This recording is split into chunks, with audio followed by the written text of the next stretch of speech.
Daniel 3-ാം അധ്യായം 1 മുതൽ 30 വരെയുള്ള വാക്യങ്ങൾ. നെബൂഖദ്നേസർ രാജാവ് പൊന്നുകൊണ്ട് ഒരു ബിംബമുണ്ടാക്കി. അതിൻ്റെ ഉയരം 60 മുഴവും വണ്ണം 6 മുഴവും ആയിരുന്നു. അവൻ അതിനെ ബാബേൽ സംസ്ഥാനത്ത് ദൂര സമഭൂമിയിൽ നിർത്തി.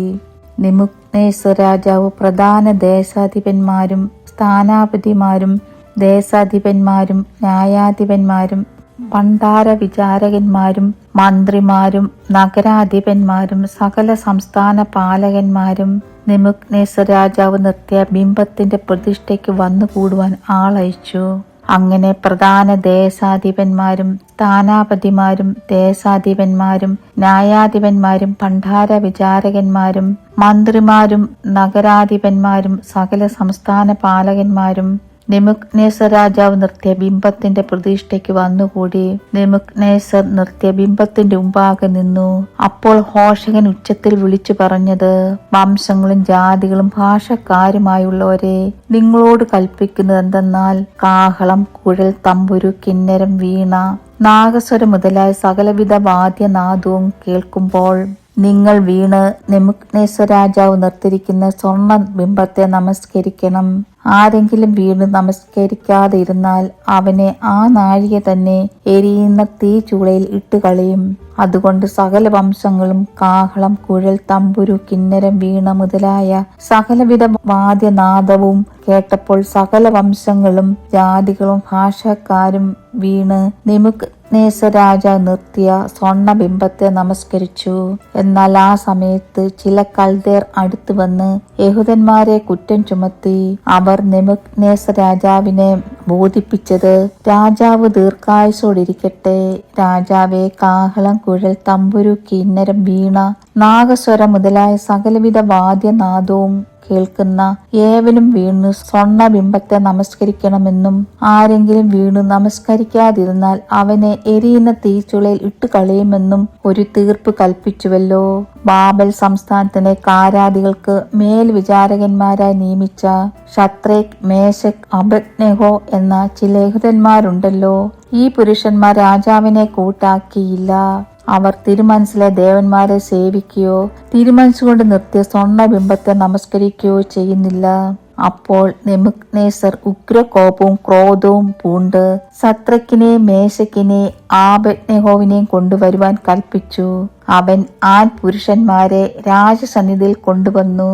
നെബൂഖദ്നേസർ അവരോട് കൽപ്പിച്ചത്, ശദ്രക്കെ, മേശക്കെ, അബേദ്നെഗോ, നിങ്ങൾ എന്റെ ദേവന്മാരെ സേവിക്കുകയോ ഞാൻ നിർത്തിയ സ്വർണ്ണ ബിംബത്തെ നമസ്കരിക്കുകയോ ചെയ്യുന്നില്ല എന്നുള്ളത് നേർ തന്നെയോ? ഇപ്പോൾ കാഹളം, കുഴൽ, തമ്പുരു, കിന്നരം, വീണ, നാഗസ്വരം മുതലായ സകലവിധ വാദ്യനാദവും കേൾക്കുന്ന സമയത്ത് നിങ്ങൾ ഞാൻ പ്രതിഷ്ഠിച്ച ബിംബത്തെ വീണ് നമസ്കരിപ്പാൻ ഒരുങ്ങിയിരുന്നാൽ നന്ന്. നമസ്കരിക്കാതിരുന്നാലോ ഈ നാഴികയിൽ തന്നെ നിങ്ങളെ എരിയുന്ന തീച്ചുളയിൽ ഇട്ടുകളയും.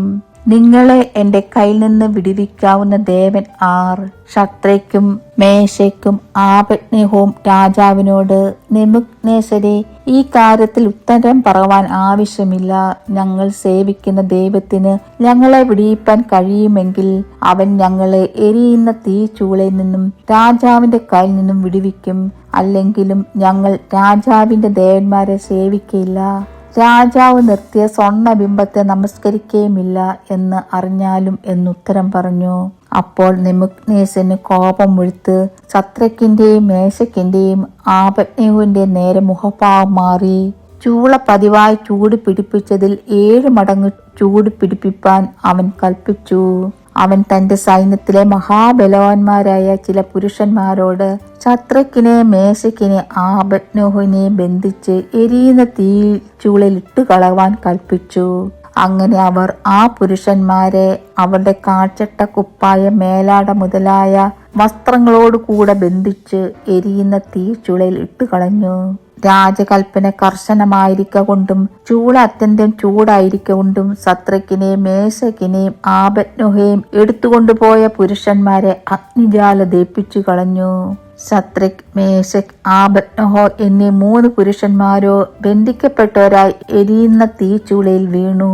നെബൂഖദ്നേസർ രാജാവ് ഭ്രമിച്ചു വേഗത്തിൽ എഴുന്നേറ്റ് മന്ത്രിമാരോട്, നാം 3 പുരുഷന്മാരെ അല്ലയോ ബന്ധിച്ച് തീയിലിട്ടത് എന്ന് ചോദിച്ചതിനവർ, സത്യം തന്നെ രാജാവേ എന്ന് രാജാവിനോട് ഉണർത്തിച്ചു. അതിനവൻ, 4 പുരുഷന്മാർ കെട്ടഴിഞ്ഞ് തീയിൽ നടക്കുന്നത് ഞാൻ കാണുന്നു. അവർക്കൊരു കേടും തട്ടിയിട്ടില്ല. 4-മത്തവന്റെ രൂപം ഒരു ദൈവപുത്രനോട് ഒത്തിരിക്കുന്നു എന്ന് കൽപ്പിച്ചു. നെബൂഖദ്നേസർ എരിയുന്ന തീച്ചുളയുടെ വാതിക്കൽ അടുത്തു ചെന്നു. അതിനാൽ ദൈവത്തിന്റെ ദാസന്മാരായ ശദ്രക്ക്, മേശയ്ക്ക്, ആബേദ്നെഗോവേ, പുറത്തു വരുവീൻ എന്ന് കൽപ്പിച്ചു. അങ്ങനെ ശദ്രയ്ക്കും മേശയ്ക്കും ആബേദ്നെഗോവും തീയിൽ നിന്ന് പുറത്തു വന്നു.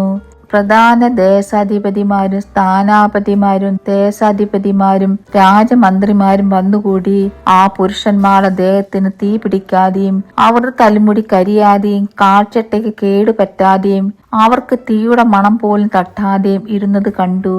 അപ്പോൾ നെബൂഖദ്നേസർ കൽപ്പിച്ചത്, ശദ്രക്കിന്റെയും മേശക്കിന്റെയും ആബേദ്നെഗോവിന്റെയും ദൈവം വാഴ്ത്തപ്പെട്ടവൻ. തങ്ങൾ ആശ്രയിക്കുകയും സ്വന്തം ദൈവത്തെ അല്ലാതെ വേറൊരു ദൈവത്തെയും സേവിക്കുകയോ നമസ്കരിക്കുകയോ ചെയ്യാതിരിക്കത്തക്കവണ്ണം രാജകൽപ്പന കൂടെ മറുത്ത് തങ്ങളുടെ ദേഹത്തെ ഏൽപ്പിച്ചു കൊടുക്കുകയും ചെയ്ത തന്റെ ദാസന്മാരെ അവൻ സ്വദൂതനെ അയച്ചു വിടുവിച്ചിരിക്കുന്നുവല്ലോ.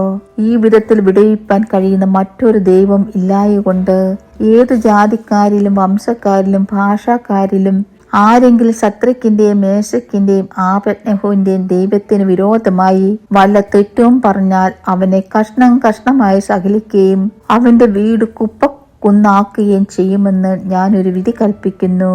പിന്നെ രാജാവ് ശദ്രക്കിനെയും മേശക്കിനും ആബേദ്നെഗോവിനും ബാബേൽ സംസ്ഥാന സ്ഥാനമാനങ്ങൾ കൽപ്പിച്ചു കൊടുത്തു. ദൈവമേ, സ്തുതി നിനക്ക് യോഗ്യമാകുന്നു. ബാരിക്കുമോ.